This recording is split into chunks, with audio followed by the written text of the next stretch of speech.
Good morning from the office. I'm your host, BKP. Amanda, I have my near and far, to and fro. I've got 8 pairs of glasses, and I think I'll just keep them attached to my head so I know where they're at. I want to be able to see the computer screen today.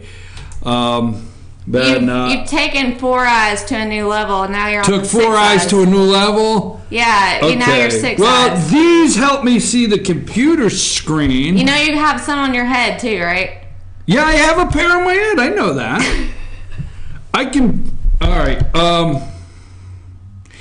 Anyhow, I'm your host, BKP. Good morning from the office. We're North Georgia's only live online morning show. And let me give you a little rundown of what we got going on today. Get your friends to click fyntv.com because we got a big show today and a lot out in front of us to talk about. Our guest this morning, if you ever want to get in touch with the show, 706-889-9700, 706-889-9700, and you can email me at chief@fetchernews.com. Also follow us on Twitter at fetchernews, at fyntv.com. Okay, and then subscribe to our YouTube channel, FYNTV, FetcherNews.com while it exists, and then find us on Facebook so Mark Zuckerberg can sell our data with you included. Find us on Facebook there, Fetcher News, FYNTV, Team FYN Sports. Now that being said, our guest this morning at 8:30 will be Republican candidate for Secretary of State Josh McKoon. He'll be with us at 8:30. And let's talk to candidate McKoon about protecting our voter system. We hear all too often the discussion of a new voter system. So that will not be in place for the 2018 election. A new system will not be in place, and he will not be presiding over it. But we want to ask him about protecting our vote in the state of Georgia as Secretary of State. Then moving right along at 9 o'clock, we have a Republican candidate for governor, Casey Cagle, will be with us at 9 o'clock. And recently, him and currently Secretary of State Brian Kemp have had some exchanges in the media that we might want to explore. Also, several other things with candidate Casey Cagle, Republican for the state of Georgia. Those are our guests this morning. And, Mark Zuckerberg, Facebook, all right, is going up to Capitol Hill to testify today. There he is. The little boy is going to Capitol Hill. He's going to go to Capitol Hill. I'm just a bill here on Capitol Hill. Remember that. He's going up to Facebook. Facebook, Mark Zuckerberg, creator, CEO, is going up there to Capitol Hill. Jokingly, they will have their blinders on. This is Zuckerberg going into Congress, and they'll have all their blinders on and won't be able to see past anything. That's what I jokingly say. But Zuckerberg's going to be like, hold my beer. You've watched those, Amanda, you see all of those social media little photos there, like, hold my beer while I handle this, all right? Zuckerberg's going to be like, so FBI crashed an attorney's office and violated attorney-client privilege, and we're discussing what I did with data that people gave to me. No strings attached. I'm not an attorney. We don't have an attorney-client privilege kind of thing, and hold my beer while I handle Congress on this one. Right. That's my feeling today. That just really is, and this is my little joke. This is Zuckerberg walking in. Obviously, this is not Congress, but it's my little joke of the blinders they have on. They can only see. Now, put this up. I'm going to go through this very quickly, and we will have, after Casey Cagle, we'll have more time to break this down and talk about it. I'd like to hear what you think of the FBI raiding Michael Cohen's office and hotel room yesterday. That's the attorney for Donald Trump. His personal attorney. I want to hear what you think, okay? 706-889-9700. Text us what you think. Put it on, or email us, or maybe we can put a question on Facebook, see what people think. We will get into that later in the show. So I just want to go over some couple things. Do you believe the deep state? Do you believe there's a such thing as the deep state? Do you? I, for one, do. Now, let me run this by you. So, President Donald Trump, let's make sure that we're clear right from the box, not the end game. They are treating, this is what they want when it comes to the President of the United States. This is not a joke. This is actually not a joke. This is what the deep state wants. They want a mugshot like John Gotti. Okay? They realistically are treating the President of the United States like they're going after John Gotti. Okay? And I have a mugshot of when Gotti was arrested. All right? And if we could put that up, please. And this is, I'm not joking around. This is exactly what they want. They want you... they want to go after this guy like he's the mafioso in New York City. That's not the picture I sent you. I sent you a picture of John Gotti, his mugshot this morning. That's not it. There you go. Thank you very much. Okay.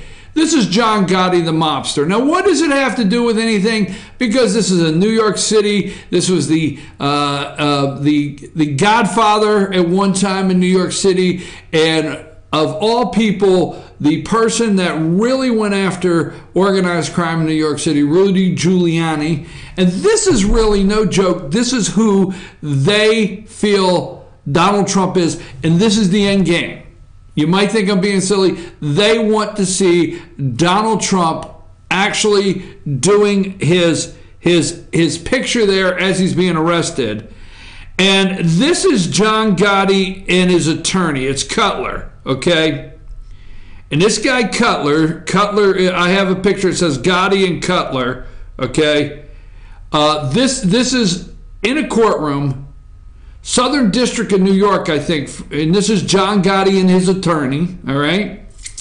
And I used to watch all of the New York media. Now, put up Bruce Cutler there for a minute. And I used to watch all of the New York media, okay, every night. And the way they kept people away from Gotti for years was this guy right here, his attorney. And his attorney could not... There was attorney-client privilege. Now, here's the thing I want to say.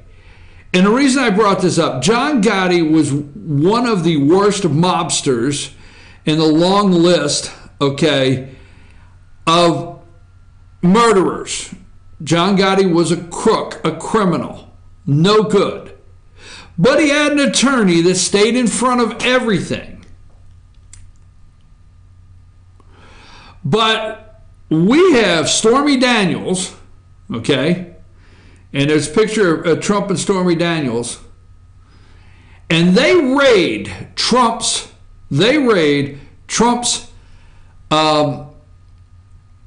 attorney's office and hotel room,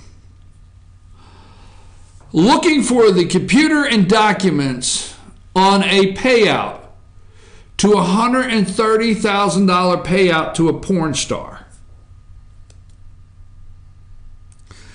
130, Michael Cohen, okay? And that's what they're looking at. The FBI raided the office of the they raided the office of the sitting president of the United States attorney. Okay? That's why you say, ask my attorney, okay? They're looking at bank fraud and campaign finance violations. Early Monday morning, they bust in and take years of communication in a raid.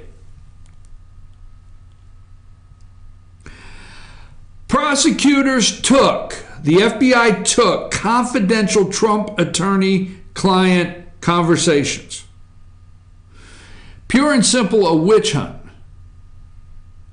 Now, Paul Manafort, I don't have a picture of this morning. He's probably a little greasy, probably guilty of something.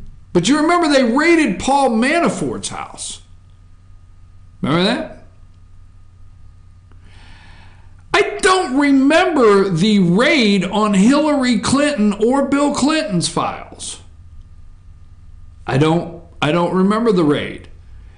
I don't remember the FBI raid on the DNC when the FBI wanted to see the DNC server.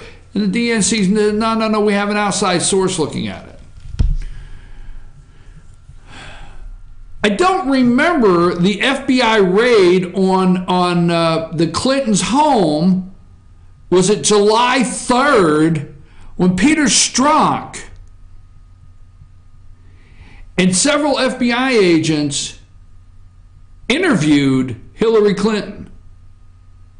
I don't remember any raid. I don't remember a raid on John Podesta after we learned all of the things that we did in his emails from the DNC server. I don't remember any FBI raid looking for anything where payments are concerned. I don't remember a raid on anyone in the Obama administration. Maybe I'm missing that. I don't remember a raid on Peter Strzok's home to look for more of his and Lisa Page's text message documents, something that may be hiding in Peter Strzok's house. After we learned everything we did about former acting director of the FBI, Andrew McCabe, I don't remember a raid on his house. The only place we have hardcore evidence, okay, is on that side of the aisle. McCabe, Strzok, Podesta, the list goes on, George Soros's files. I mean, we would be all day breaking this down. I don't remember any raids. And do you not believe in the deep state now? Now, we have Syria with chemical attacks, okay, that the president has to deal with. We have an upcoming meeting with North Korea that is actually discussing denuclearization. We are in the middle of major trade negotiations. Okay, it's not a trade war, it's trade negotiations worldwide, repairing the disaster that's been made out of trade. And we have a Robert Mueller, which you have a picture of him, and James Comey, they're friends, okay? I don't know how I have them labeled. I got one of former FBI director. There's James Comey, former FBI director, Robert Mueller, special counsel, okay? We got Jeff Sessions, the Attorney General, that recused himself.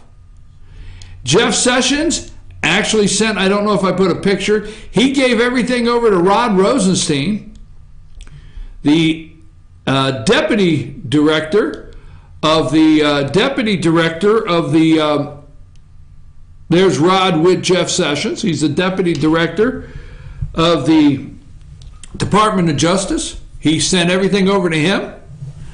The Department of Justice signed off for the FBI to instruct, signed off for the Southern District U.S. Attorney. Now you're going to hear the Southern District U.S. Attorney which is a guy by the name of, get this right, Jeffrey Berman, I think I sent his picture over, is the one that actually signed off on this, but actually it was Rod Rosenstein that the U.S., you got to remember, they're going to tell you that this guy here is a Trump appointee. Now, there's people going to go through the timeline and they're going to explain this is a Trump appointee right here to the U.S. Attorney's Office in the Southern District of New York.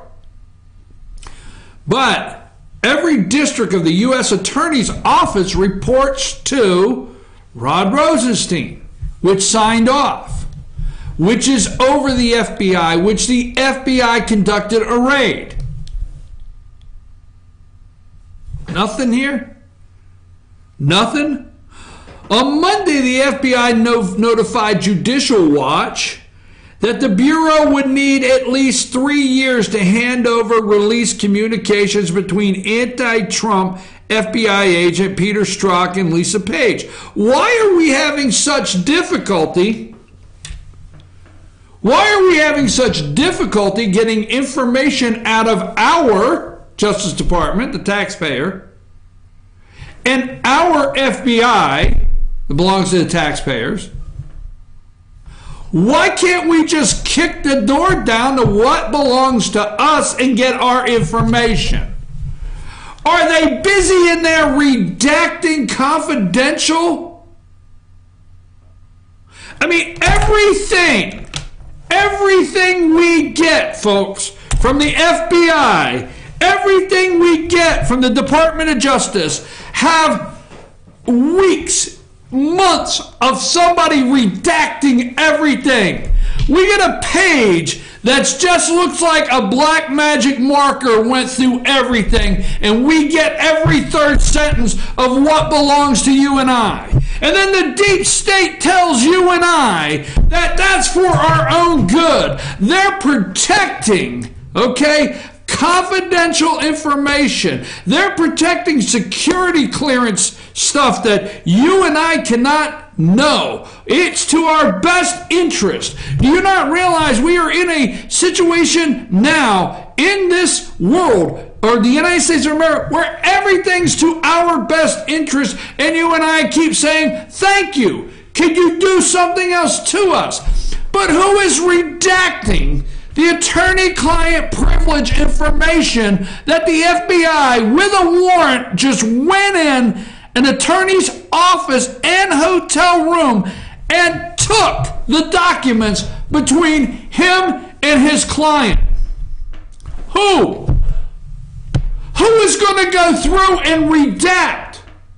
Mueller? Mueller's team? James Comey? Friends of Comey?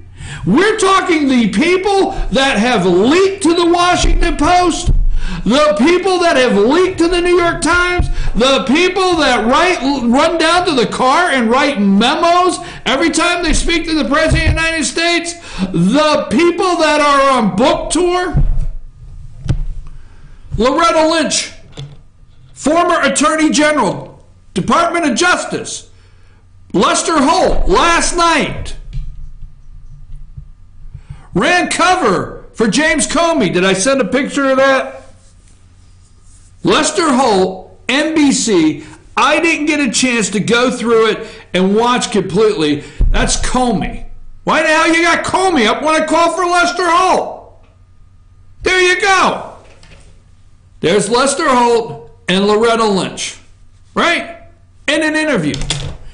And Loretta Lynch is explaining why Hillary Clinton's email and her server was a matter. It wasn't an investigation. She was not being investigated. It was a matter. Okay? An email matter. The server was a matter. They changed. Nobody's talking about how they changed the language in the documents that Comey read to make sure that Hillary Clinton could not be indicted or stand any legal charges. There's a group called the deep state that worked so hard to make sure that Hillary did not see handcuffs. You have made a mistake. I'm going to look at the camera, and I'm sorry if it offends you. You have made a mistake if you think that there's a group of people that do not want to see Donald Trump with his mugshot like John Gotti. You made a mistake if you don't think that. So Loretta Lynch explains why it's a matter, and then she talks about how it was 107 degrees and Bill Clinton came on her plane, and they just started talking, and every time she thought Bill was going to leave, he just started talking again. Really? And is this not for running cover for this week's book tour of James Comey? Come on. Really? Put it together. I mean, you know, there's two things. You got James Comey, the disgraced former FBI director, that actually Rod Rosenstein read the statement of how, yes, it was his recommendation to the president that James Comey be fired.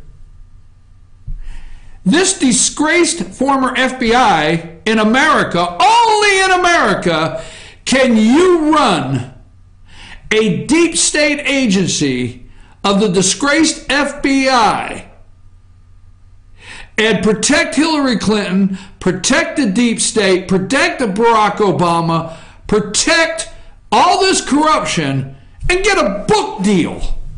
A book deal. And people gushing that can't wait to get you on. George Stephanopoulos can't wait to get him on. That Chuck Todd, they can't wait. They are salivating. They are fighting in the halls of these media news outlets on who got the first interview with this disgraced former FBI director.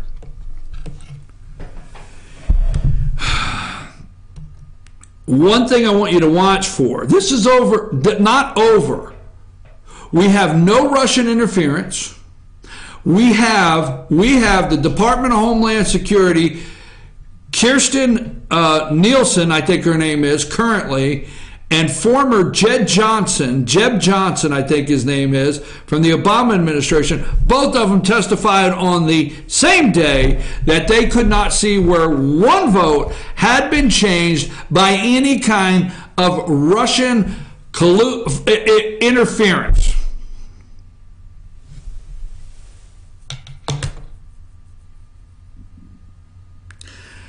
You know, the Clintons stole millions. Put up Trump and Stormy Daniels. I guess the lesson to be learned here, Mr. President, the next time she says she's a porn star, move on. Ask Tiger Woods how it doesn't end well.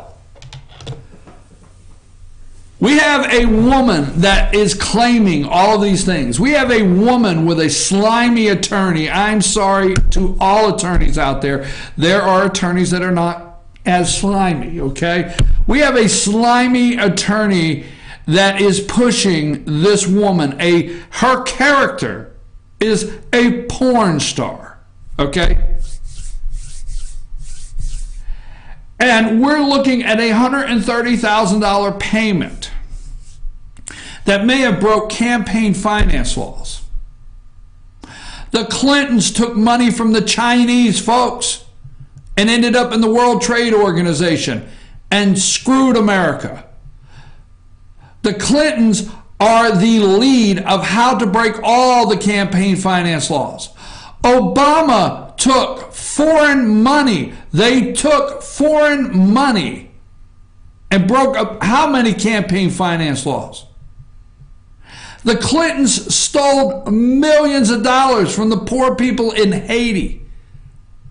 The Clintons stole millions of dollars. The Clintons flew around. Uma Abedin probably carried the suitcase of cash that they received. Everywhere. Have we ever completely gotten all of Hillary Clinton's travel documents, schedule as Secretary of State? There They're talking about possibly Donald Trump giving a speech and getting a payment. Remember the $500,000 payment Bill Clinton got in Russia for a speech? Or remember the speech Bill Clinton gave, and then the next day, was it, that through a Canadian channel, Uranium One was sold to Russia? Really? On and on and on. Remember that server with confidential secret emails in Hillary's bathroom or basement? Remember that guy named Brian Pagliano? All he had to do was say, "I plead the fifth." Remember BleachBit, where they seen the feds were coming, so they washed down the server with BleachBit? Remember, you and I learned what BleachBit is from the Clintons? Remember that? Remember one day Vince Foster went out and sat on a park bench and shot himself in the back of the head? Remember Ron Brown, former Commerce Secretary, whatever, forgot to put fuel in the plane? Somebody. Who was in charge of fueling up the plane? Remember? I don't know. Here's the one thing I want to say before we go to break. Two things I want to say before we go to break. Number one, I got to go to break because I have my guest on the line. Be careful when you hear these are Republicans, because yes, there's a lot of them. They're going to tell you these are lifelong Republicans that are going after Donald Trump. All right? And second, never again. Put that clip up, or that picture. Don't forget, never again.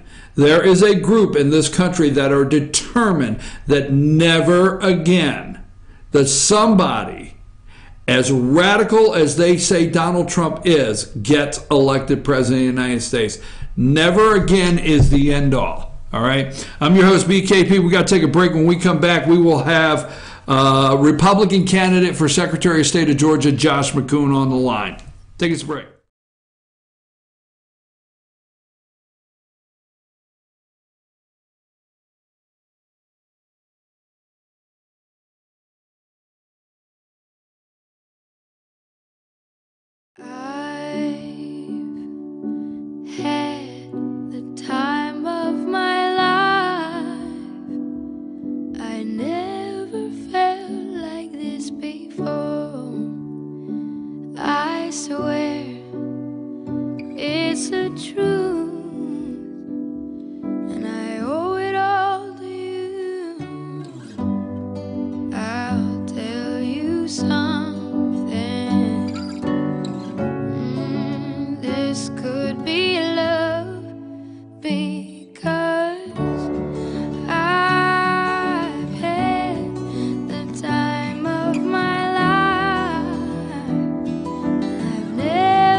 The Tupelo Tea mission is to provide over 80 premium tea blends for tea lovers who are looking for ways to explore new flavors and blends.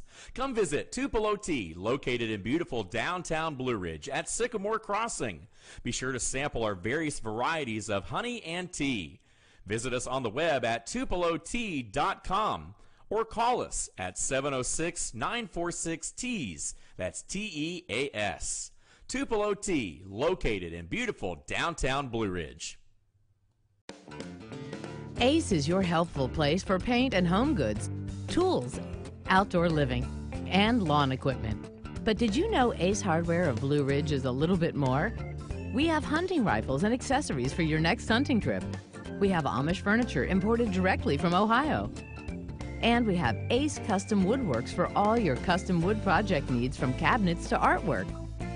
Ace Hardware of Blue Ridge. We have your new house in stock.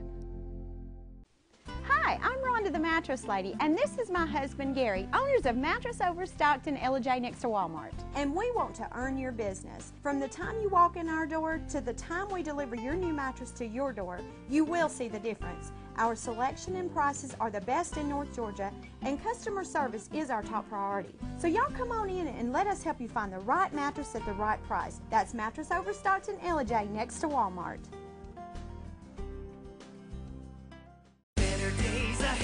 It's just this simple. Nobody beats Days on price. If it's a Chevy, you'll pay less at Days Chevrolet in Jasper. Now save $4,000 off a new 2018 Chevy Malibu, or save up to $10,000 off a new 2018 Silverado Crew Cab. It doesn't matter which Chevy you choose. Nobody beats Days on price. $10,000 off Silverados and $4,000 off Malibus at Days Chevy in Jasper. Better days ahead, Days Chevrolet. Find new roads.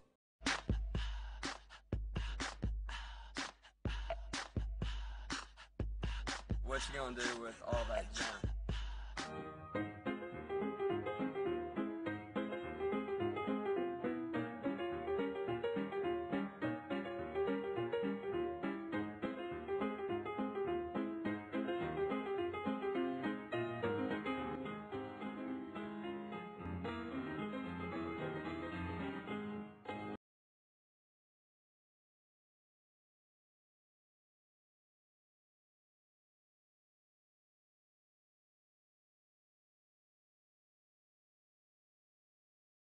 Two.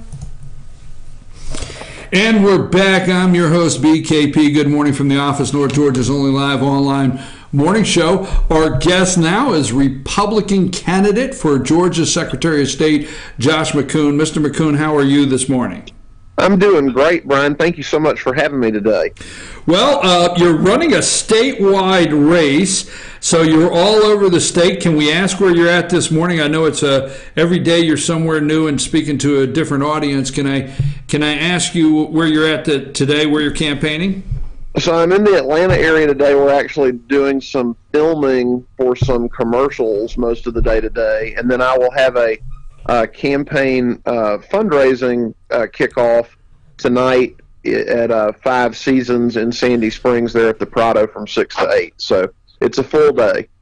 Let me ask you, there was a forum last night, and let's get right into this. Let's get this subject immediately. There was a forum last night, and I read an article, and there seems to be, every time the Secretary of State candidates get together or you have an interview, the continuing question of elections and safeguarding elections. I want to know two things. One, what kind, as Secretary of State, what kind of voting machine, or how would you want it to be that the voting machine, how would you want the citizens of Georgia to vote?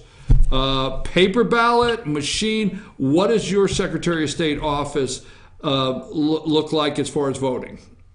Well, my guidelines on this are really, there are two things. Number one, we need the process to select the new machines to be an open, competitively bid process that is totally transparent.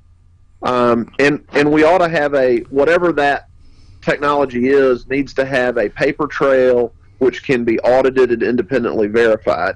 Now, having said that, I think where we really need to have some input is from local elections officials who actually conduct the elections. I think they need to be very involved in driving the process of what specific solution do we pick. But in terms of a general guideline, I think whatever we have, we've got to have that paper audit trail that can be independently audited and verified. All right, well, that's something I want to clear up with the audience is we hear paper ballot, but we're not talking about a paper ballot.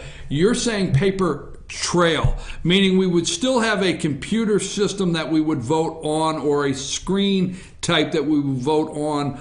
Are you advocating what I hear is like the receipt of your vote? When you say paper trail, what exactly are you saying? So there are several different systems. I'll tell you one that that I think is a good one, and that is one that has a touchscreen interface. When you are finished voting, it actually does print out a physical ballot that you are then able to visually inspect and confirm your choices before you turn it into an optical scanner and then drops down into a ballot box. So we have the electronic record of your vote, but we also have a physical ballot. And in the case of a close election, take the city of Atlanta's mayor's race in December, 700 vote margin. you can't really do a recount with our current technology because we don't have physical ballots. We can just run those machines again and see if the counts match up. This way we can do a manual hand recount in close elections. So that's the sort of solution that I'm thinking about. Well, we continue to hear that, and I know you continue to answer that question on a daily basis everywhere you go. So let's switch gears. What would you want to put in place? And I understand the paper ballot, as far as to safeguard. What would you like to see to safeguard? And I understand most of this is legislation that would be necessary to safeguard the vote, to stop the illegal voting. Now, I'm going to say that in the affirmative because I always believe there's no such thing as a statewide election that doesn't have some sort in one way or another. But to pinpoint illegals, false identification, voting twice, whatever it may be, what would your Secretary of State office want to put in place to safeguard the actual vote once it's cast in Georgia, and who is actually casting that vote? Sure. So, and let me say real quick, you did mention the 6th District Congressional Republican Party Forum. I want to thank them for putting that on, and I'm very grateful for the result we got in the straw poll. Over 54% of those that attended voted for me in the straw poll, another clear indication of the momentum we're having. What I would say to you on illegal voting, a couple different things. We got to really tighten up absentee voting. We had a situation in Columbus 4 years ago. A lady shows up at the elections office with 19 absentee ballots. She's asked why she has them. She says, I'm doing this as a service to a local nursing home where I work. They did an investigation. They found 15 of those 19 residents were not well enough to sign their name or make their mark, but someone had filled out those applications and turned them in and voted those ballots. Now, the problem with that story, because people on the left will say, well, those votes weren't counted. The problem is no one was prosecuted and no one went to jail. And as the Secretary of State, I'm going to make sure we have a relationship with our district attorneys and our solicitors that when those kinds of cases come to our attention, people know there's going to be a consequence. That's really important. Right now, there's no penalty for cheating, so you can expect cheating to occur. The second thing we've got to do is clear up this issue about the 48,000 driver's license and identity cards that have been issued to illegal aliens in our state. If they're going to have those, we at least need them to be plainly distinguishable from the regular driver's license. On day one as Secretary of State, I'm going to look at that limited term driver's license database that includes the driver's licenses that have been issued to these illegal aliens. I'm going to go to all 159 counties, and we're going to look at the voting list. We're going to make sure we purge anyone from that list that is not a citizen and should not be entitled to a vote. Third and finally, we've got to clean up the people who remain on our rolls after they are deceased or after they have moved out of state. It is very, very important for us to be routinely doing that. There is no statewide process for that. In my home county, the Board of Elections literally takes out the newspaper obituaries to try to figure out who needs to be taken off the rolls. There's no reason for that. We ought to be cooperating with the Social Security Administration to look at their death records and make sure that list is being cleaned up on a routine basis. That takes away the ability for fraud. Could the Social Security Administration, I know that's federal, but could they not send a notice to you? You know, let me just say this, Mr. McCoon, while we're talking about this. All too many times here recently in situations we see breakdown between agencies. And could the Social Security Administration not send notice as part of the process to the voter registration? Because they certainly can figure out not to send the next check exactly to the deceased person. Now, I mean, I have a friend of mine that got the check for her spouse 2 days before the end of the month, and had to return it because her spouse died before the end of the month. That's how they do that. Am I wrong? No, you're not. You're zeroing in on exactly what I believe the solution is, which is we know there's a government agency that tracks very closely when people are passing away, and we ought to take advantage of that to be able to clean up our rolls. And we also need to make sure we're doing it when people move from state to state. You know, we have people. We live in a society. People are very mobile, and so if we've got people registered in multiple states, we need to make sure that they're only registered in the state where they're currently residing. So those are two things. If we do that, we tighten up our absentee ballot process. We can do an awful lot to eliminate opportunities to cheat. And the last thing I'll say to you on this is we do not have enough sworn law enforcement officers in the Secretary of State's office handling investigations of voter registration fraud and voter fraud. And so we need to hire a few more folks. I tell people all the time, we wouldn't say we solved the speeding problem if we reduced our number of state troopers to 2, you know, which is the situation we have right now. We have 2 investigators full-time covering 159 counties. That's unacceptable. But there is a voter fraud problem, and it needs to be resolved. Well, let me say this also. When you say state to state, I think it clears up what the priority is in this country sometimes, and the priority of making sure that our vote is, you know, they're more concerned with foreign interference in our vote. But years ago, several years ago, there was a national database put in for driver's license, which did not affect state DMV. You still have a Georgia driver's license, North Carolina, and Alabama. They still have their state DMV, but there's a shared database to where you don't run over to Alabama and get a driver's license because you're holding a current one in Georgia. Right. Is this too much to ask to have some sort of database on voting? Is it not that critical that maybe something like that nationally, a national database? And I hate to say database because everybody gets all nervous. Don't take me wrong, and I'm not trying. Do you understand what I'm saying? I do understand what you're saying. I frankly don't think a national database is necessary. I think that what we need is interstate cooperation between Secretary of State's offices. I think if we had an agreement in place with all of the states that border Georgia, just to be routinely sharing that information, that we could solve most of this problem. We had a state elections board meeting last week where there were 6 people who had voted in North Carolina and Georgia in the 2014 election. So this is going on. It's not just a question of people being registered in multiple states. People are actually voting in the same election cycle in multiple states. So we've got to deal with it. Well, I want to back up just a little bit on the phrase national database, because I know that can be a touchy phrase. So I'm not advocating, but you understand what I was trying to say. Just some kind of notification system that, hey, you know, you're registered already in another state. Or when you go to register, to see if you're registered at another state or address. Moving right along there, you said something to distinguish, clear distinguish the difference in types of driver's license.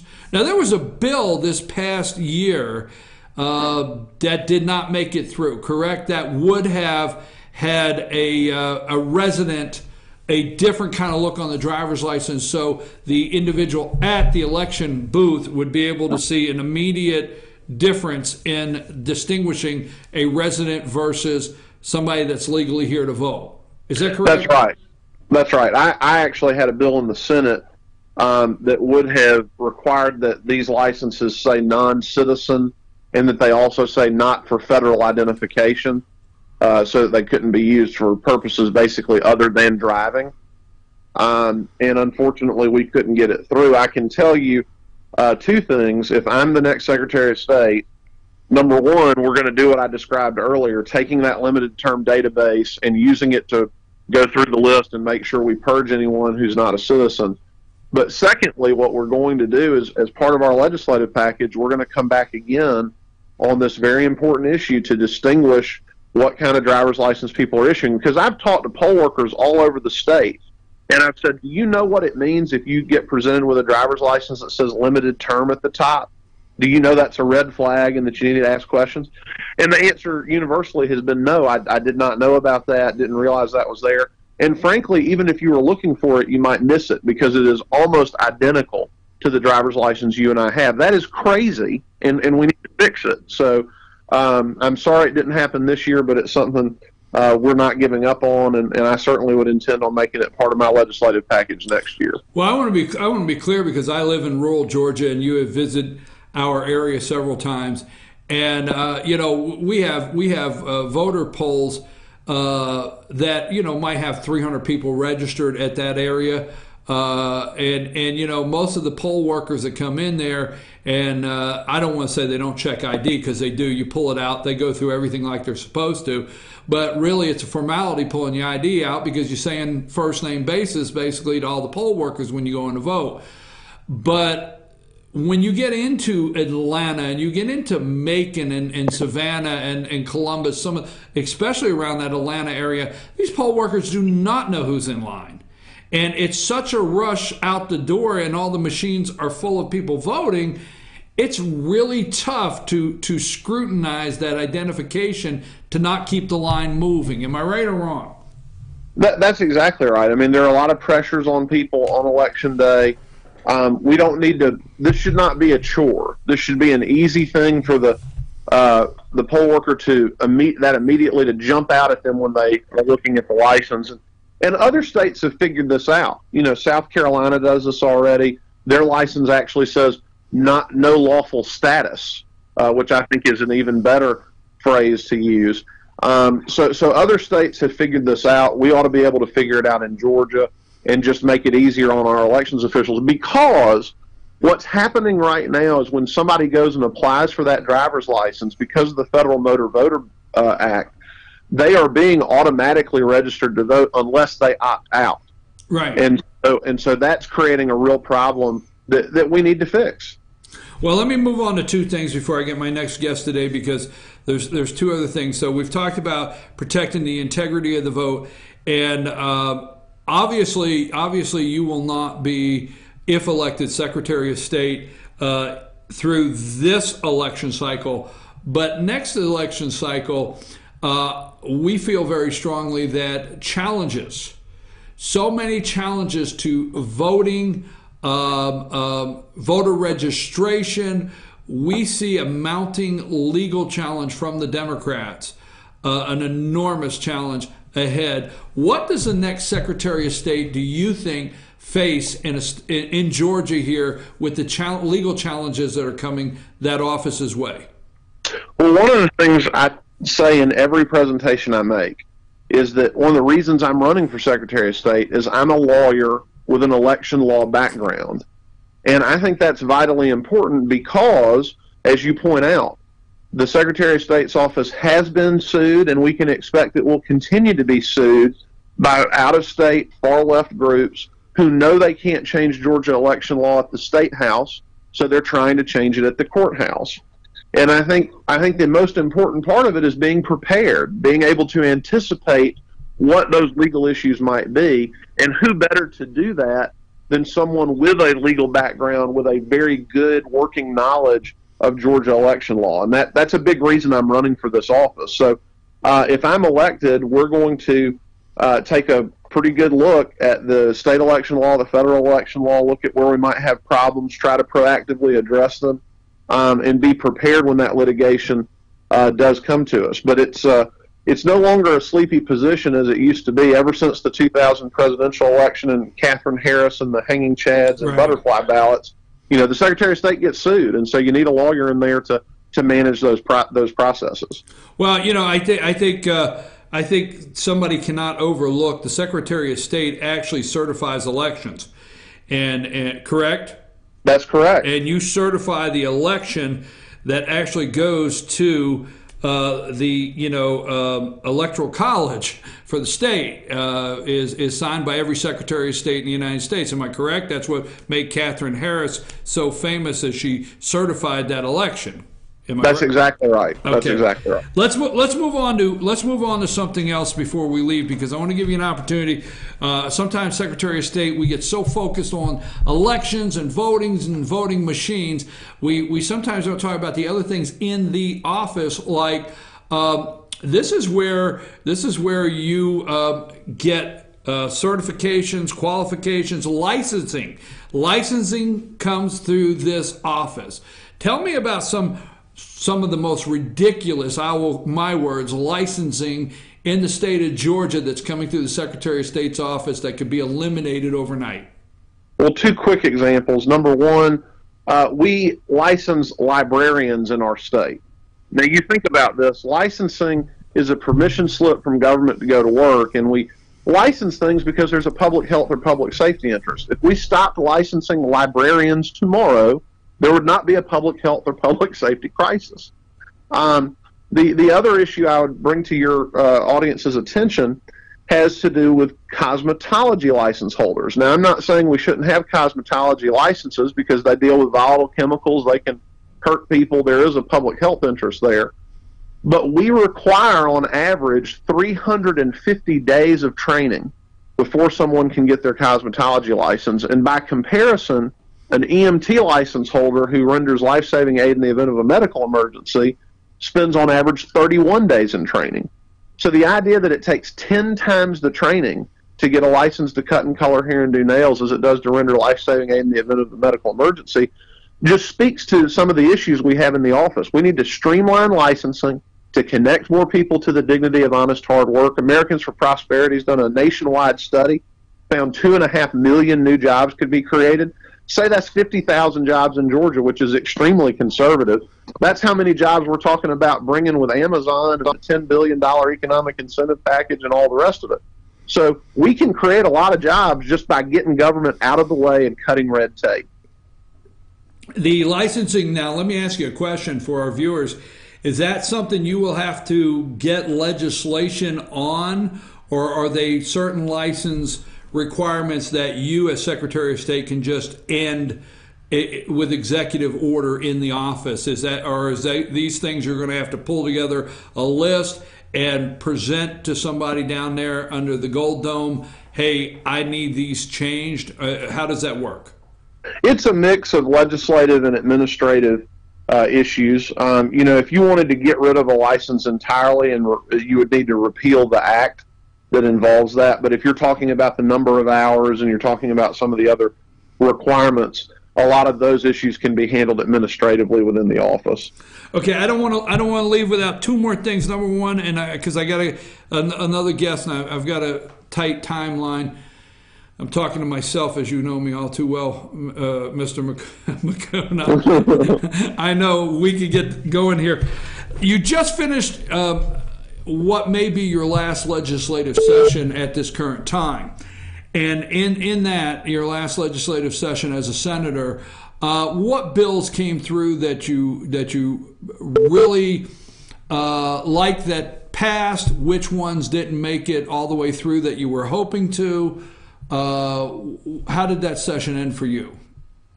Well, I think on the positive side, to me, the best development was that the Senate really led, and I believe your next guest really led on the question of extending a crony capitalist tax break to the commercial aviation industry. And I think that the legislature is to be applauded for resisting the temptation to do that and to stand up and say, you know, we want a tax structure that treats everybody fairly, that treats everybody the same, that doesn't pick winners and losers. So to me, that was probably the best thing that happened during the session.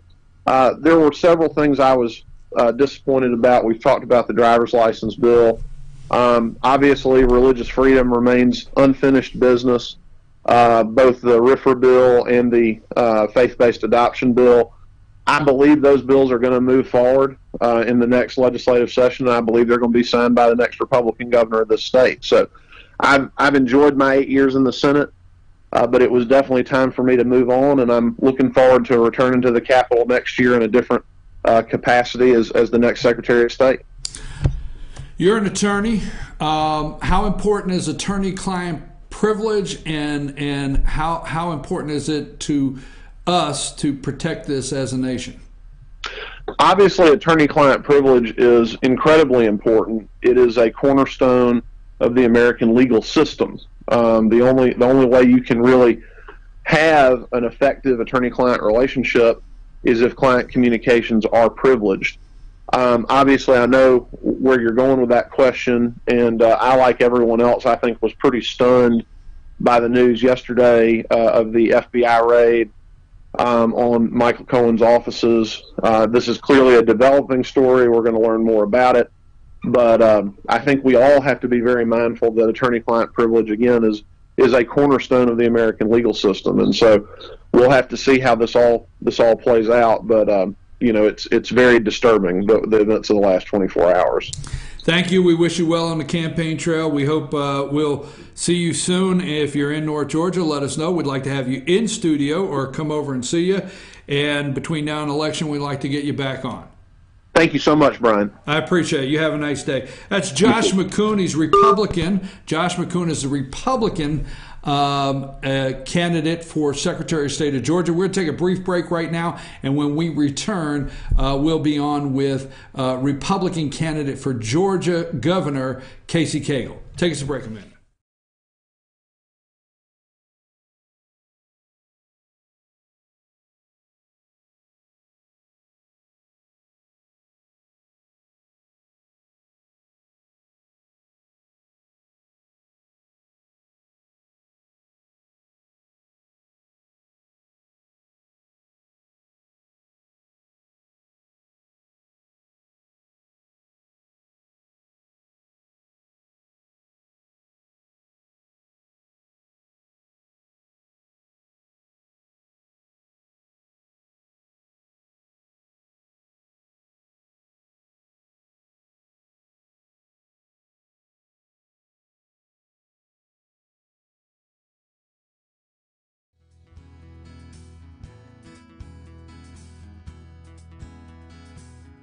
Hello, my name is Chad Watkins. I'm the manager at Larry's Body Shop. We are a family-owned and operated business and have been serving the North Georgia area since 1978. We are located at 1216 Progress Road in Ellijay, Georgia. Our shop specializes in collision repair, and we work with all major insurance companies. Larry's Body Shop is ICAR Gold, the highest role of training recognized by the collision repair industry. It is estimated that only 10% of collision shops meet these standards. Our shop consists of state-of-the-art equipment such as laser measurement system, down-drive spray booth, spot and MIG welding equipment. All of our paints are mixed on-site so that we can guarantee your paint to match every time. I know that having an accident can be a stressful event. We take pride in making sure our customers are satisfied with the repair of their vehicles. Our waiting area is clean and comfortable with free Wi-Fi and refreshing beverages. So if you're in an accident, stop by and see us at Larry's Body Shop. Circuit World, brand name merchandise at unbelievably low prices. Furniture, appliances, and electronics. Circuit World is locally owned and operated, serving the tri-state area. Circuit World has highly trained professionals to help. Visit your hometown Circuit World today. 3 locations in Georgia: Ellijay, Blue Ridge, and Blairsville, Franklin, and Murphy, North Carolina. No credit checks, so let Circuit World deliver to you today. North Georgia Diamond is your source for diamonds. Come on in to view the area's largest selection of fine jewelry at North Georgia Diamond.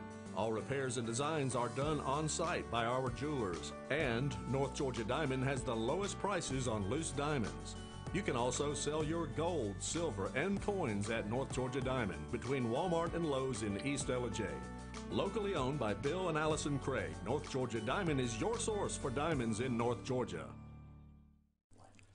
In 1981, Reed Nicholson began selling tires out of an old barn in Mineral Bluff. Little did he know that he had just laid the groundwork for the most trusted names in automotive services in the Blue Ridge area. In 1997, Nicholson Tire Center became what it is today, holding the same values of faith, family, and great customer service. 2 locations to serve you, and the Blue Ridge location is currently expanding to offer fast service and the largest U-Haul provider in Georgia. Nicholson Tire Center, Blue Ridge, and Mineral Bluff. Medium Pizza Hut pizzas, just $5.99 each. Did they say Pizza Hut? For $5.99? Yes, and yes. Yes. Introducing the deal you want on the pizza you crave. 2 medium pizzas, just $5.99 each. No one out pizzas the hot.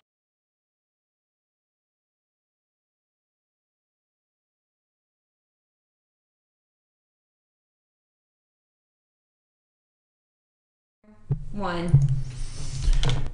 We're back, and I'm your host, BKP, and good morning from the office, North Georgia's only live online morning show. We're joined now on the line with Republican candidate for Georgia Governor, Casey Cagle. Mr. Cagle, how are you this morning? I'm doing great, Brian. It's great to be with you this morning. Let me go right to some pointed questions. I know you have a busy day, and I don't know how much time we really have. So I'm going to stay with some pointed questions. Last night I had the opportunity to, and I do this all through the campaign season, of going to living rooms where there's 20 people and a candidate is there on a meet and greet. And I went to one in Hiawassee, Georgia last night, about 20 in the living room, and a candidate was there. And what I hear all the time in these little settings, intimate settings, is every single one comes out with the question, no matter the candidate, about the budget. And we have a budget that has grown over $1 billion a year. I think it went from $17 billion, now we're up to $26 billion. And sometimes the answer I get it's paralleling the rate of growth for services in the state of Georgia. But that's not what's getting asked in the living rooms in Georgia in small communities. What would a Governor Casey Cagle do about this, what we feel is an exploded budget, and can it be cut? Can we still get the services? What say you? Well, there's no question. First and foremost, with me as governor, there are two things that I'm going to implement. One is a true zero-based budgeting approach, and that comes out of the governor's office. The governor's the one that presents the budget and controls the agencies. And so one is we're going to have a zero-based budget. And then secondly is that will be put in place with a program-based budgeting methodology. And so that is to specifically direct agencies to understand what it is they're programming in their budget to determine the outcomes that we're looking for. And as a result, oftentimes budgetarily, we're only dealing with what's called the continuation portion of it. We've got to get to the very base and really refocus agencies on doing exactly what they're designed to do and not just continuing to add layer on top of layer. So yes, there is significant cuts that can be made to the budget, and it can be done through utilizing more efficiencies and obviously programming in the right direction. Well, let me say this, and I know I'm not wanting to get the discussion on other states and how they budget, but the Georgia budget, although you balance the budget with tax receipts, which is the state's constitution, that you have to balance it every year. But some other states, they break up departments and pass these appropriations bills individually for departments instead of what I call, even in Georgia, and I know you may not like this, still the budget's like an omnibus where everything does get pushed in, and sometimes it's hard to look into each and every department to see what can be cut. Well, and again, going back to what I just articulated, which I think is very, very important, is you're right. In this omnibus bill, the only thing that you're really analyzing is the increase over and above or the decrease in that particular agency. And what needs to occur is we need to begin every single year, no different than we do in our family or no different than I do in my businesses, the same kind of approach that we start at a zero. We begin over every single year and we program accordingly in a zero-based budgeting approach. That will create greater efficiencies and a reduction in cost as well. All right, let's talk about job growth. And all too many times we hear, and I'm going to come from it from a conservative side, conservatives don't really like to hear a politician say, create jobs. We don't believe government creates jobs. We would like to hear more of somebody telling us of creating an environment that is business friendly to grow jobs. So can you define what a Governor Casey Cagle would do to promote and put an environment in place for us to grow jobs in Georgia, not create them? Yeah. Well, one, I think you're right. I mean, we do have a tendency to talk about the creation, but let's be honest, government does not create jobs. It is the private sector that does so. And we, as public policymakers, obviously, create an environment by which businesses can grow and add those jobs and be successful. And that type of system is in place, and it needs to be fair and equitable to all. If you're a big business or a small business, a mom and pop, the same type of incentives, tax incentives, need to exist for everyone. And I know that sometimes people use that to think that that's a dirty word, but let me be very clear. Economic development is a full contact sport, and we have statutory incentives that are in place. And when I say that, that means a jobs tax credit. So if you're a small business and you're creating 10 jobs, then you get the same exact job tax credit that a large company like Mercedes-Benz or Amazon or whoever else is coming in. That is important, that we have equitable across the board for all. And then making sure that our environment is conducive. And when we say that, let me be honest, the reason we've been able to create almost 700,000 jobs, or an environment where those jobs can be created, is we have a low-tax state. We have a regulatory environment that is fair and just, a tort system that is not onerous to business, and a workforce that is second to none. Those are the four building blocks that have to occur in order to be successful. Now, we've got great assets like the Port of Savannah, the fastest growing port, the airport, which is the busiest airport, Fortune 500 companies that create a synergy where people want to be and locate and be a part of.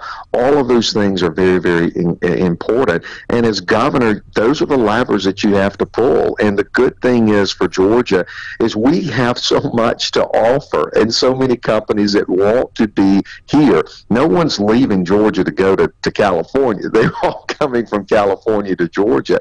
And it's because of that environment that we've created. And this historic tax cut that we just passed, moving 6% to 5.75 and then to 5.5, and under my administration we're going to lower it even more. Those types of things are game changers that continue to allow us to be the number one state to do business in. Well, we hear that, and I appreciate your answer.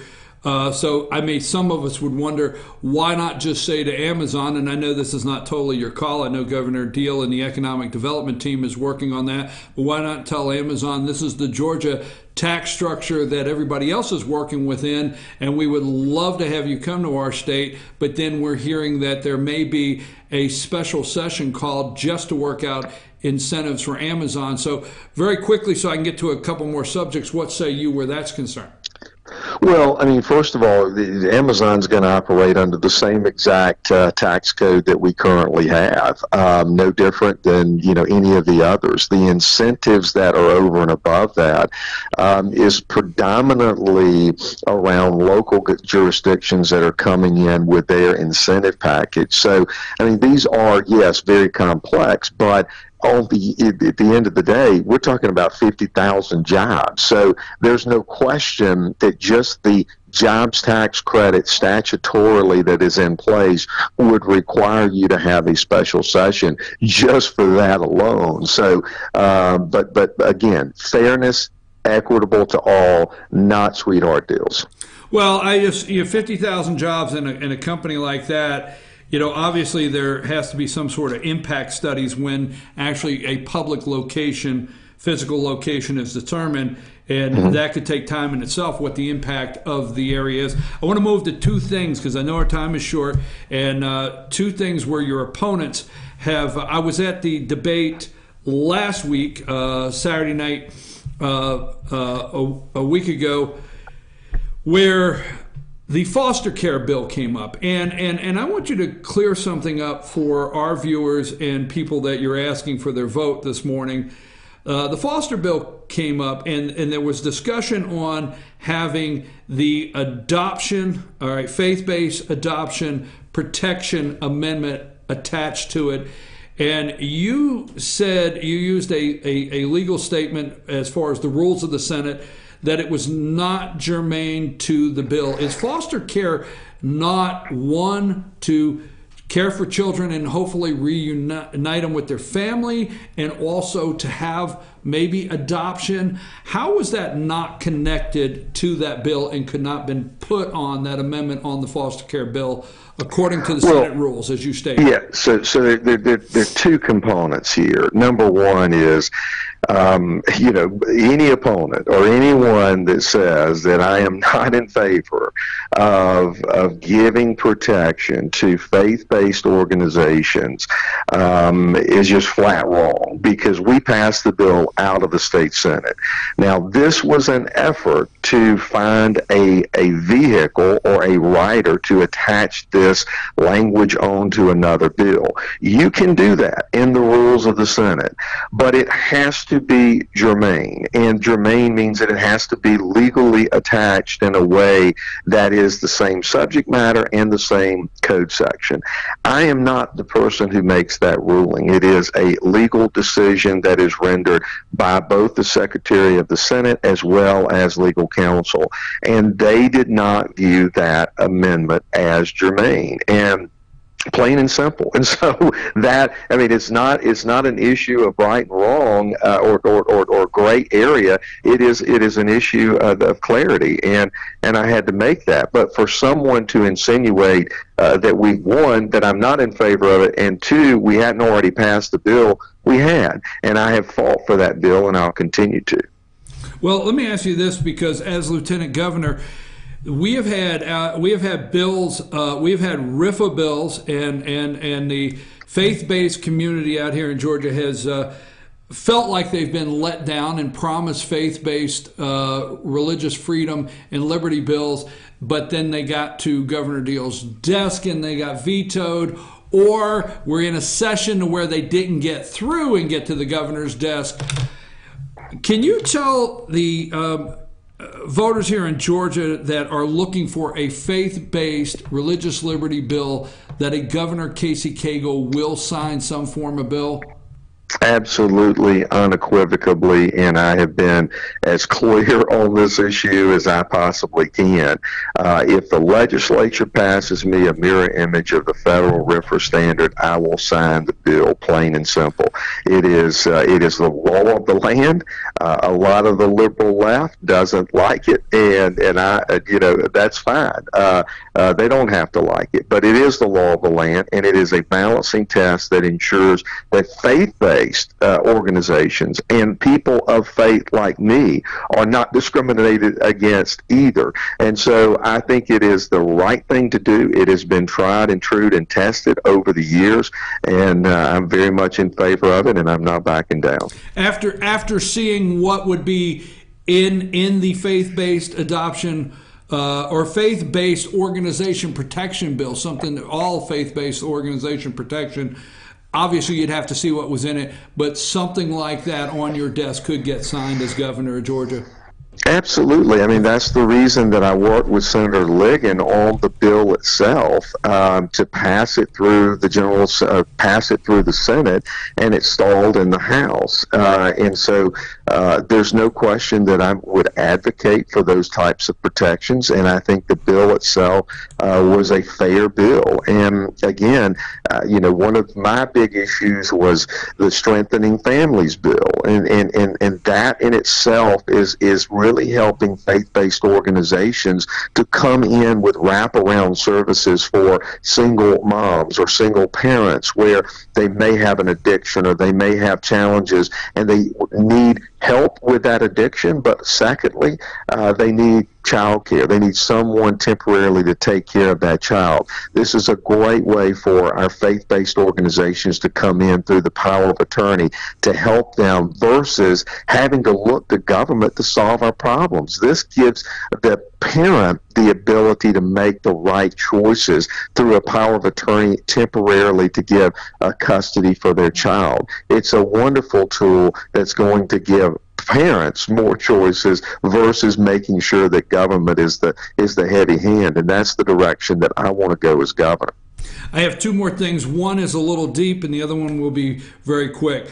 Your other opponent, Brian Kemp, actually came out, and your both campaigns have exchanged words over the NRA. And let me frame this up. During what took place with the NRA and Delta, to put it into altogether Delta, you actually gained some national recognition through a lot of media outlets on your stance and your tweet where Delta and the jet fuel tax exemption were concerned with the NRA and their stance.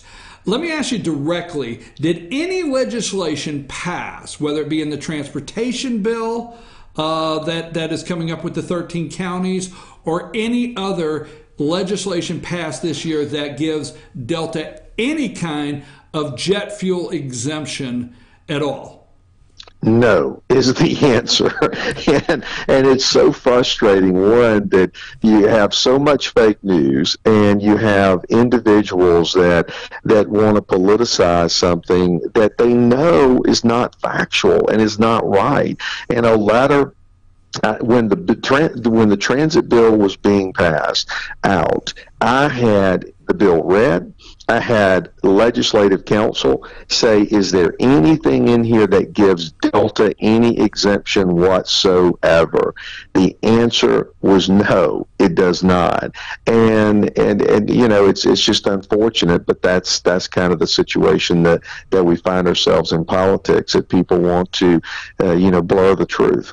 Well, Brian Kemp actually sent Chris, and I don't see Chris's last name here, an executive with the NRA, a letter, which I do have a copy of, quoting, saying, you've been Casey Cagled, you've already heard that a couple times, but referring to, as my words, a political stunt with the NRA Delta, and he asked the NRA to review HB 930. Why would he pick out HB 930, and what would you clear up? I know you just said, hey, I answered that, but why did he pick out HB 930, and why did he send this letter to the NRA, which you probably can't answer that? Yeah, right. I can't speak for someone else. The only person I can speak for is myself.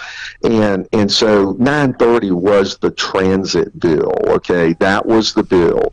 And this is dealing with taxation. And there was certain exemptions that were placed in there. But that is standard protocol on every single transit bill. So for MARTA or for a bus rapid transit, if the local communities decide to place a tax on themselves for MARTA or any of the other areas, then that exemption does apply. But that is, again, standard legislation that has been put in place every single time. Now, with that being said, there is nothing in there that gives Delta an exemption. Let me be clear. Delta was looking to go from a jet fuel tax to zero. That's what they were asking for.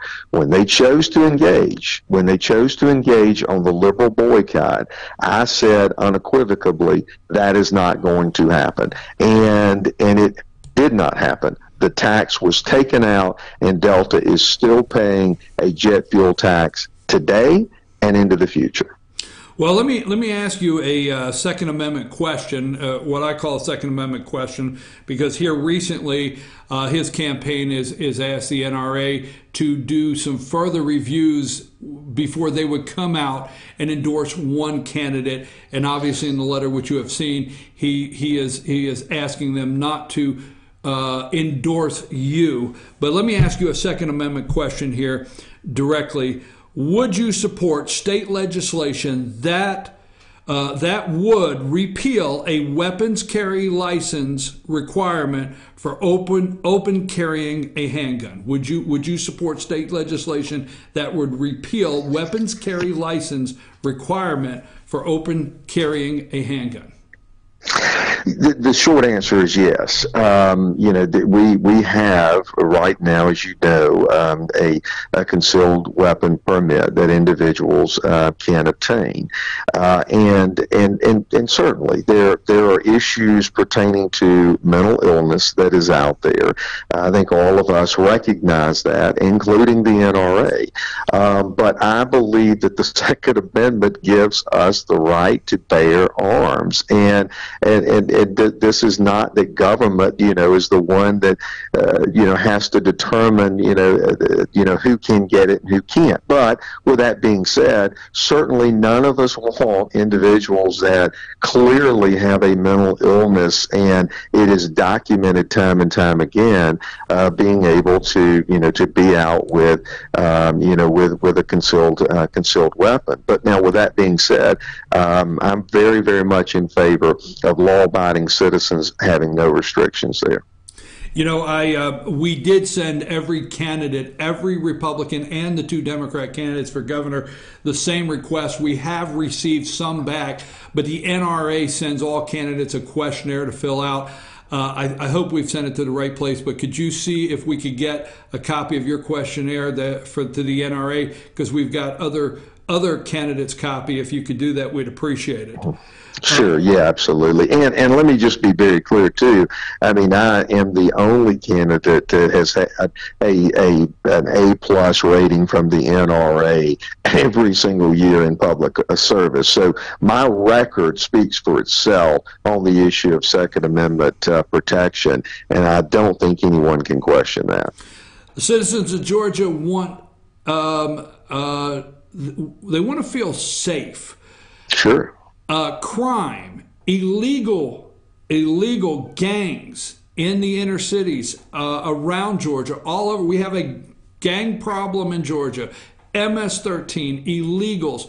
What is the Casey Cagle plan for getting tough on crime and deporting legals, and how you identify who's going to get deported and who's not, and how to work within the federal government and also be tough on crime in Georgia? Well, I think you probably have followed the fact that, one, not only did I outlaw sanctuary cities, but I also defunded sanctuary cities if they're not in compliance. And every single city and county has to prove to DCA that they are in compliance with the state law. And we have one in particular, Decatur, that I have taken before the Immigration Review Board, because they issued a statement or issued a policy that states to their law enforcement officers that if a federal detainer, if they pull someone over that has a federal detainer on them, they are not to communicate or cooperate with our federal partners. I believe that this is undeniably against the state law. And I have this is now before the board.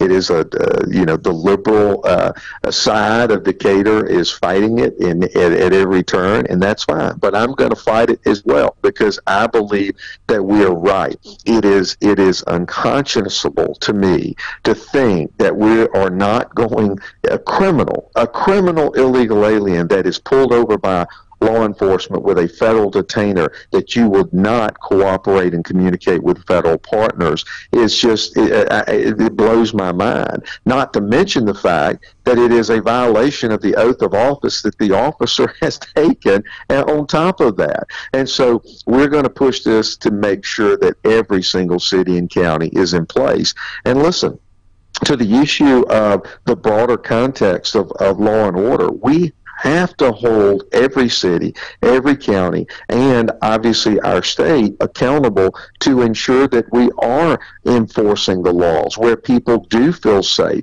And too many of our urban areas today, they're looking the other way, and they're not being hard and tough on crime.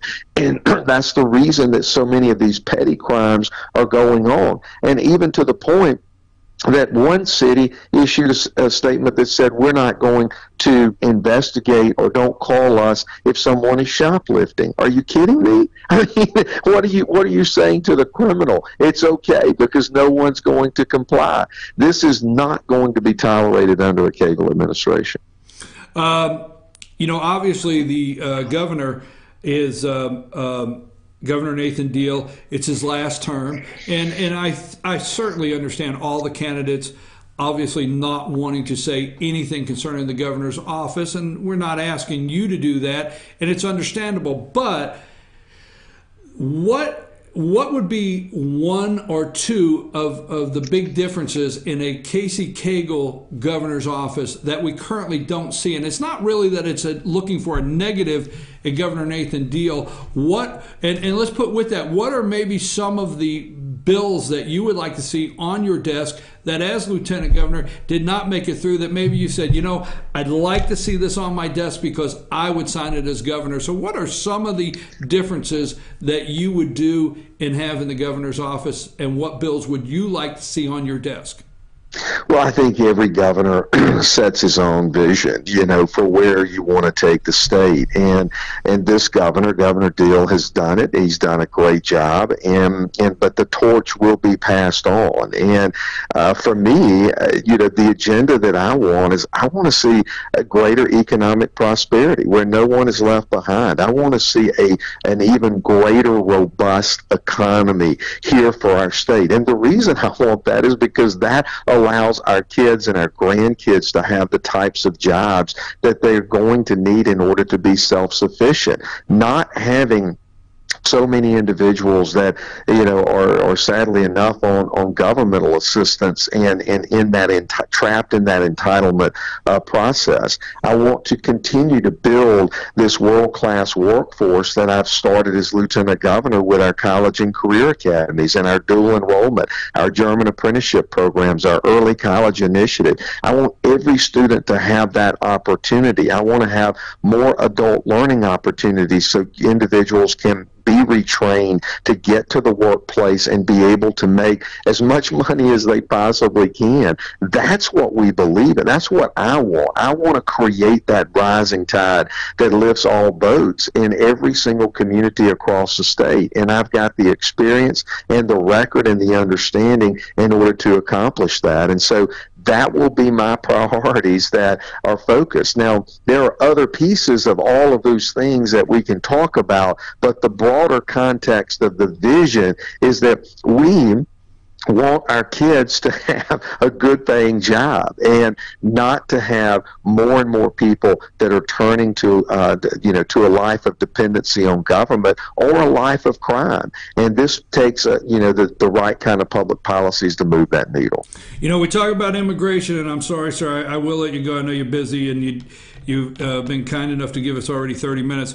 But we talk about illegals, and I, and some of us immediately go to gangs and MS-13. But, I'd like to hear myself how tough you'll be on illegals and what's going on in Georgia. They're a burden on our healthcare systems. They're a burden on our rural hospitals with indigent care. They're a burden on our school systems. We have to educate these children that come in. They're a burden. We issue them driver's license without distinguishing the difference in legal and not legal on the driver's license. So on, even to the fact that we give our driver's license test in so many different languages. But this is such a burden on the state, not just in gangs. How will you handle illegals in the state of Georgia? I know that's a big question, but is there something you can define in that? Yeah, well, there's multiple things. One is that I have championed really some of the toughest illegal immigration laws in the country, and Georgia is in a good position. But we have to draw the line to work with our federal partners on the issue of illegal immigration. Now, and the president is doing a great job. He's even sending people to the border to make sure that it is protected. And so we have to work with our federal partners, both in Congress, because they need to act and they need to act swiftly. And honestly, they need to be better supporters of our president, in my opinion. But secondly, we have to have stronger partnerships with on the law enforcement side. This is critically important to ensure that those bad guys, those individuals that are not supposed to be here, are sent back. And so, but the first step is dealing with the criminal illegal alien component. That one is the one that I think all of us have strong agreement in, and that is why the sanctuary cities and the other laws that were passed. Listen, I tried to pass a very stricter illegal immigration bill that stalled in the House this year. So there are far more things that we can do, and I can assure you as governor, we're going to be pushing the envelope. Thank you. I appreciate you very much. I appreciate the extended time. I know you got a long day of campaigning. We wish you well, Mr. Cagle, on the trail. We hope if you visit up here in North Georgia, maybe we can get you in studio. We know you're all over the state, 159 counties. I hope I got that right. Hopefully between now and the election, we can maybe get you back on once or twice. We thank you very much. Absolutely, Brian. Great to be with you. Thank you so much. You're welcome. I'm your host, BKP. We have been talking with Republican candidate for Georgia Governor Casey Cagle, and we'll come back and wrap our day up. Maybe Amanda has something she wants to share with us, right? So take us to break.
The Tupelo Tea mission is to provide over 80 premium tea blends for tea lovers who are looking for ways to explore new flavors and blends. Come visit Tupelo Tea, located in beautiful downtown Blue Ridge at Sycamore Crossing. Be sure to sample our various varieties of honey and tea. Visit us on the web at tupelotea.com or call us at 706-946-TEAS. That's TEAS. Tupelo Tea, located in beautiful downtown Blue Ridge. Ace is your healthful place for paint and home goods, tools, outdoor living, and lawn equipment. But did you know Ace Hardware of Blue Ridge is a little bit more? We have hunting rifles and accessories for your next hunting trip. We have Amish furniture imported directly from Ohio. And we have Ace Custom Woodworks for all your custom wood project needs, from cabinets to artwork. Ace Hardware of Blue Ridge. We have your new house in stock. Hi, I'm Rhonda the Mattress Lady, and this is my husband Gary, owners of Mattress Overstocked in Ella next to Walmart. And we want to earn your business. From the time you walk in our door to the time we deliver your new mattress to your door, you will see the difference. Our selection and prices are the best in North Georgia, and customer service is our top priority. So y'all come on in and let us help you find the right mattress at the right price. That's Mattress Overstocked in Ella next to Walmart.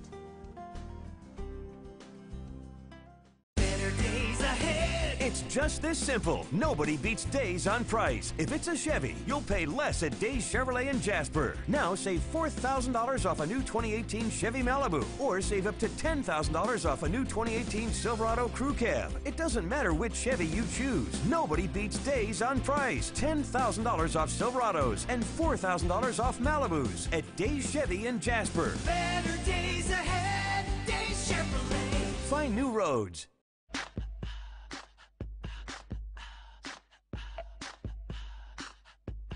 What you gonna do with all that junk?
We're back. I'm your host, BKP. Good morning from the office. We are North Georgia's only live online morning show. I'm just checking some emails and some text messages. We're North Georgia's only live online morning show, and that wraps up our interviews of candidates this morning.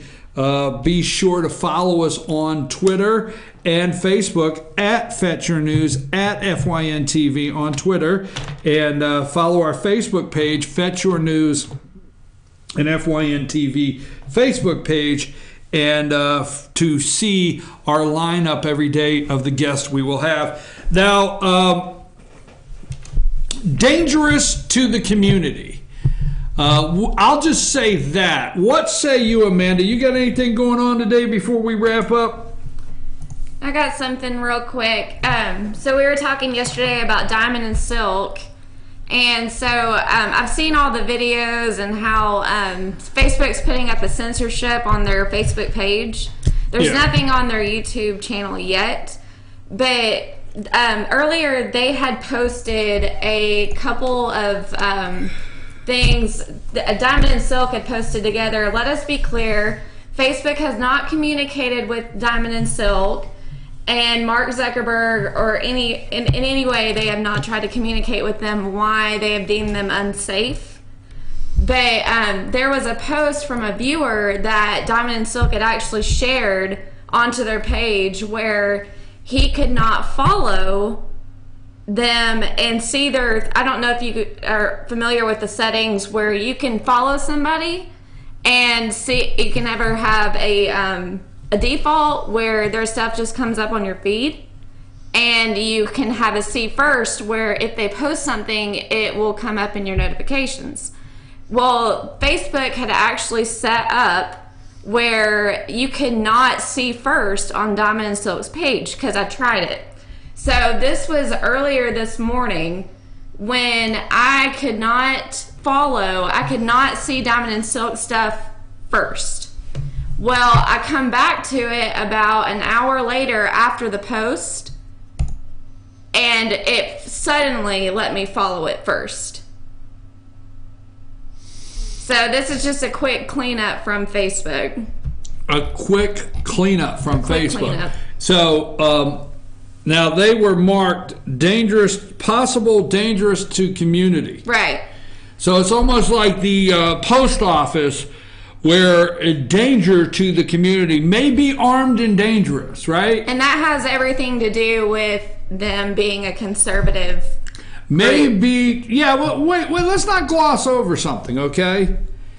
The left picks winners and losers, and they pick who they will support and who they will rally behind when it comes to women. This is a direct example, okay, of the hypocrisy of the left. Because a conservative woman with a pro-life agenda or conservative agenda or pro-NRA, whatever you may say, the list goes on, they do not rally behind you.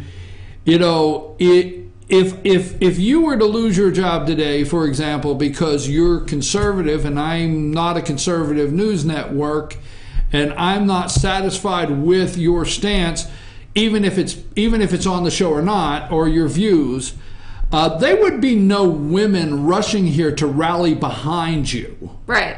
They would not be here to rally behind you. But if we're a conservative news network and you're pro-choice, and I mean, I'm just using a couple examples, you know where I'm going with that, or you voted for Hillary and you're offended and you feel this is a hostile work environment. Oh, right, yeah. Oh, right, totally. It is a hostile work environment, or oh, right.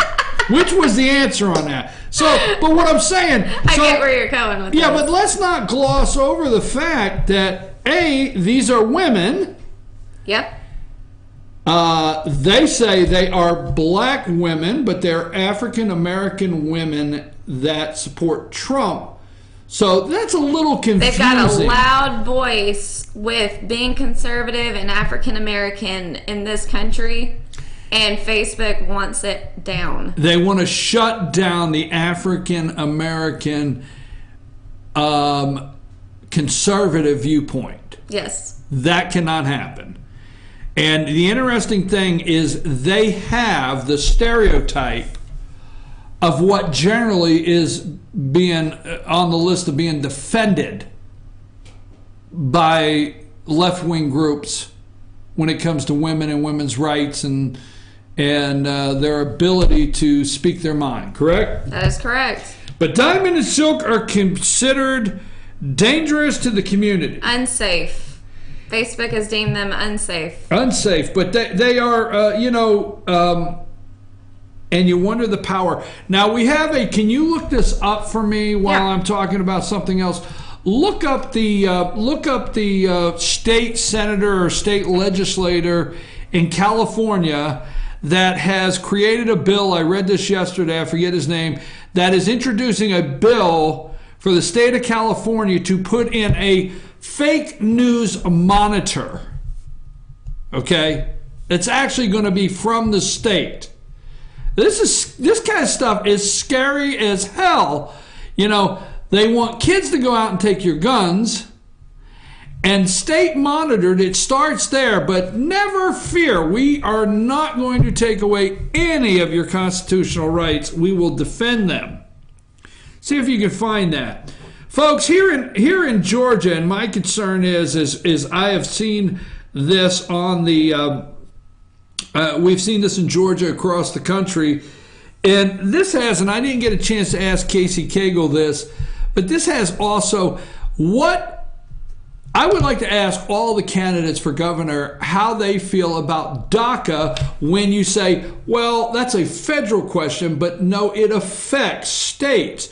Because if DACA passes and Georgia has an enormous amount of illegals in the state of Georgia, and if DACA passes, it immediately gives these illegals, makes them legal and gives them a whole new set of rights under the Georgia Constitution and available benefits to them and different things that they could take advantage of just by the stroke of a pen by the federal government. So when you look at DACA and you ask yourself, well, why would you ask a governor, a candidate for governor that question? It affects every state. Now, Arizona, there's an argument in so many state Supreme Court right now that illegals that are from DACA get in-state tuition. Okay, so you know if little Bobby or Susie, if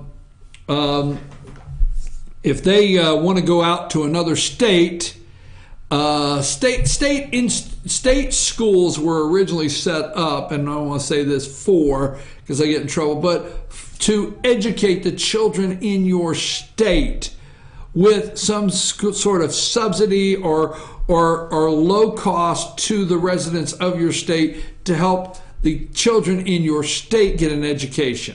But we know that went out the window and they have exploded. But still yet you have what's called out-of-state tuition, which also applies to out of the country. You don't get in-state tuition. So Arizona rejected, the Arizona court yesterday rejects lower in-state tuition for immigrants. The Arizona Supreme Court has ruled that young immigrants granted deferred deportation status, deferred DACA, right? Hell, you say. I think that's DACA. So the court ruled that young immigrants, DACA, granted deferred deportation status under a program started by former President Barack Obama, are not eligible for lower in-state tuition. Well, isn't that the saddest story you've heard today? That Barack Obama's illegal children, interesting, the way I just put that, are not eligible for in-state tuition, DACA. Okay, the young immigrants granted deferred deportation status under a program started by President Barack Obama are not eligible for college, in-state college tuition, the Arizona Supreme Court ruled Monday. Here's something I want you to take note of in the story while they are talking about Stormy Daniels, $130,000, and President Donald Trump's attorney. The unanimous ruling. Now, get that. This is not lead story anywhere in the United States. This is a state Supreme Court. State Supreme Court, okay? And we don't have one justice defecting. We do not have one dissent ruling. We cannot read the dissent opinion. Now, what that is, if I'm correct, is when a court, okay, rules on something, 5-4, 5-4, 6-3, I don't know, whatever, there is the descending side. There's the minority side, and there's a descending there's a descending opinion written. All right. They did not. This group, it's somebody in that group that voted no. They write their opinion, and it does go on record of why they voted no. There's not one dissenting opinion here to be had on this. So this is DACA, folks. I have been to rallies in Georgia where illegals that are under the deferred deportation status, DACA, want in-state tuition because they started school here, but they got here when they were 4, 6, 7, or started in the 5th grade or whatever. Under this status, they want that. It will affect 2,000 students attending the state's largest community college district and hundreds more in other colleges and the state's 3 public universities. First word of the 7-0 decision in a tweet from Arizona Attorney General Mark Brnovich. The court said it would issue a written opinion explaining its reason by May 14th. 7-0. The higher court heard the arguments, but 7-0. This ruling is troubling for 2,000 DACA students currently enrolled in community college. DACA. That subject, Arizona State University, there is state rights here, there's federal rights. Now, if the federal government comes out and cuts a DACA deal, we have an Arizona Supreme Court, state Supreme Court decision on this now. DACA. I'm just telling you, this story is bigger than they're giving it credit for.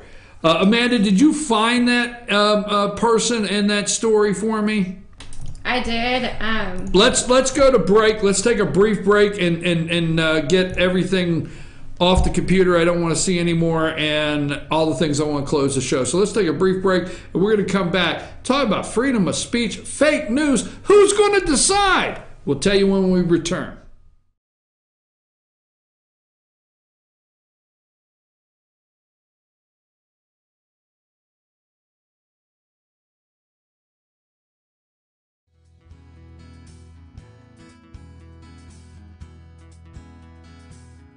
Hello, my name is Chad Watkins. I'm the manager at Larry's Body Shop. We are a family-owned and operated business and have been serving the North Georgia area since 1978. We are located at 1216 Progress Road in Ellijay, Georgia. Our shop specializes in collision repair, and we work with all major insurance companies. Larry's Body Shop is ICAR Gold, the highest role of training recognized by the collision repair industry. It is estimated that only 10% of collision shops meet these standards. Our shop consists of state-of-the-art equipment such as laser measurement system, down-drive spray booth, spot and MIG welding equipment. All of our paints are mixed on site so that we can guarantee your paint to match every time. I know that having an accident can be a stressful event. We take pride in making sure our customers are satisfied with the repair of their vehicles. Our waiting area is clean and comfortable with free Wi-Fi and refreshing beverages. So if you're in an accident, stop by and see us at Larry's Body Shop. Circuit World, brand name merchandise at unbelievably low prices. Furniture, appliances, and electronics. Circuit World is locally owned and operated, serving the tri-state area. Circuit World has highly trained professionals to help. Visit your hometown Circuit World today. 3 locations in Georgia: Ellijay, Blue Ridge, and Blairsville, Franklin, and Murphy, North Carolina. No credit checks, so let Circuit World deliver to you today. North Georgia Diamond is your source for diamonds. Come on in to view the area's largest selection of fine jewelry at North Georgia Diamond.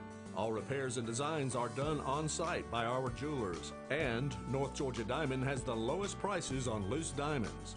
You can also sell your gold, silver, and coins at North Georgia Diamond between Walmart and Lowe's in East Ellijay. Locally owned by Bill and Allison Craig, North Georgia Diamond is your source for diamonds in North Georgia.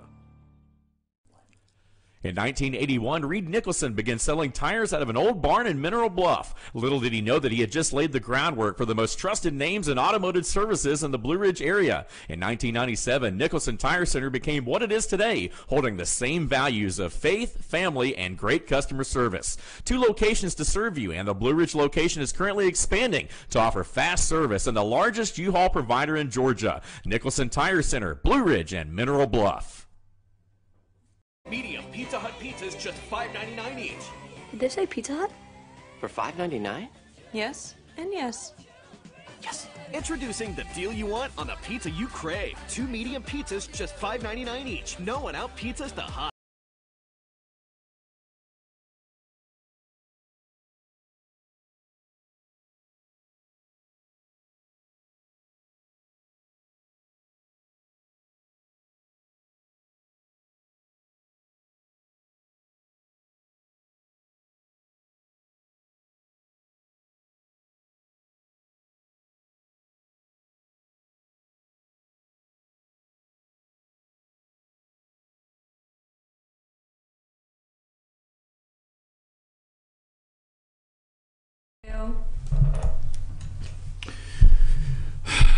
Before we go any further, happy birthday, Natalie. Now, will you shut up and get back to work? Happy birthday, Natalie. Oh my God, it's like, when are you going to say Ignore happy? Brian. So earlier, there's a couple things. Natalie's our reporter in Fannin County, does an outstanding job, and you know, she will not hush till somebody says happy birthday to her. All right, so would anybody out there send her a message, say happy birthday, okay? Anyhow, let's check the Twitter deck. 2 hours ago, the President of the United States said attorney-client privilege is dead. It's dead in America. The Constitution has been trampled on. It's a constitutional crisis. I don't hear that. I don't hear that from anybody. Do you hear that? Do you hear them running out in the halls in front of MSNBC like all of these leftists?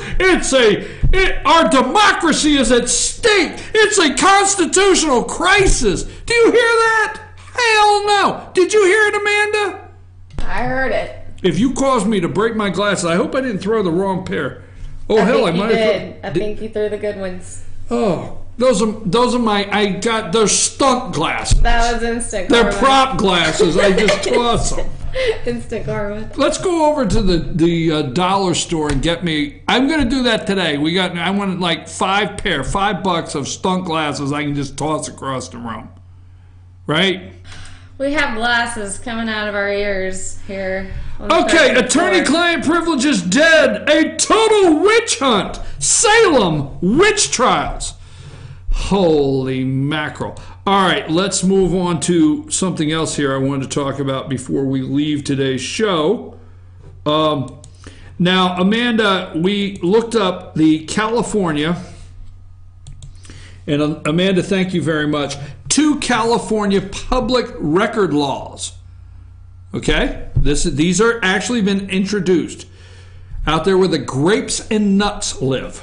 Okay? 2 California public record laws, one for legislature and one for everyone else. Interesting. Today, the California legislature created one open records law for state and local governments, the California Public Records Act, a totally different law for themselves, the Legislative Open Records Act. Journalists beware. The internet has become I can't even say that word, too many syllables. I know what it says. Forum for phony news, shady online ads and posts. All right? Smear campaigns and Russian disinformation plots. The state of press freedom in the United States based on an annual survey by Newsom's First Amendment Center. They are putting in a law, okay, that would put in what's called they are going to put in who is fake news. They're going to put in a whole section in California to look at what fake news is and determine who the fake news belongs to, all right, and to pull it down. They are going to, and I don't have time to go through it completely, but California is going to put in a fake news monitor. That's exactly right. The state wants to determine what fake news is, the state-run media. So the interesting side of it, I won't say it's the first time, but at least California is coming out. Well, there's a thing that usually happens in California. You come out. Usually California is coming out and just openly letting us know that it is state-run media, and they plan to even legislate it that way, that if they can't do it by any other means, they'll do it with legislation to decide what's fake and what's real. I've got to go. I hear we're out of time. Now, tonight is the Blue Ridge City Council meeting, all right? And let's go with that. Tonight is the Blue Ridge City Council meeting. And they have on there police chief on the agenda. So they are going to Blue Ridge City Council tonight. Where you see police chief, remember the beginning of the year, they voted wishy-washy. Mayor Whitener led the way in voting for Johnny Searcy, the chief of police of Blue Ridge, to be named interim until they could do a search for possibly a new chief of police. He was named interim. Not even 90 days later, they have made a full decision that whatever caused them to go the route to name him interim, whatever happened then in the last 90 days, they are now ready to say he is actually the police chief, and they're going to reinstate his status tonight, is my opinion, okay, until they vote all in favor aye. This is only my opinion that they're going to reinstate his status to actually police chief. So would he be known as the Teflon John? Teflon John is going to be reinstated by wishy-washy Mayor Whitener. There you go. Oh, who's going to turn out the lights on the theater? Oh my God, whoa, that's tonight. I'm going to do it live. I'm going to put it live on Facebook. Follow our Facebook page. FetcherNews.com, FYNTV is going to broadcast this live, where you will see the Teflon John reinstated as the police chief, led by the way of Mayor Wishy-Washy Donna Whitener. That was mean, wasn't it? Hey, it's 10 o'clock. I did say earlier, Amanda, that as a conservative woman, you know, who would be running to your defense, okay? And I did get a text message from Lisa that her and Sam would. So you need to know that as we close. I love them. Do you love them? I love them. Okay. I'm your host, BKP. Good morning from the office, North Georgia's only live online morning show. And we'll be back tomorrow morning. That would be Wednesday, right? That's right, Wednesday, tomorrow morning. Tonight, Blue Ridge City Council, you name it. Send me a text, 706-889-9700. Email me, chief@fetchernews.com. Follow us on @fetchernews.com, FYNTV, Facebook, YouTube, you name it. Hell, our data's out there, baby, and Mark Zuckerberg's going to explain how he uses it in Congress, on the floor of Congress today. Take us out of here.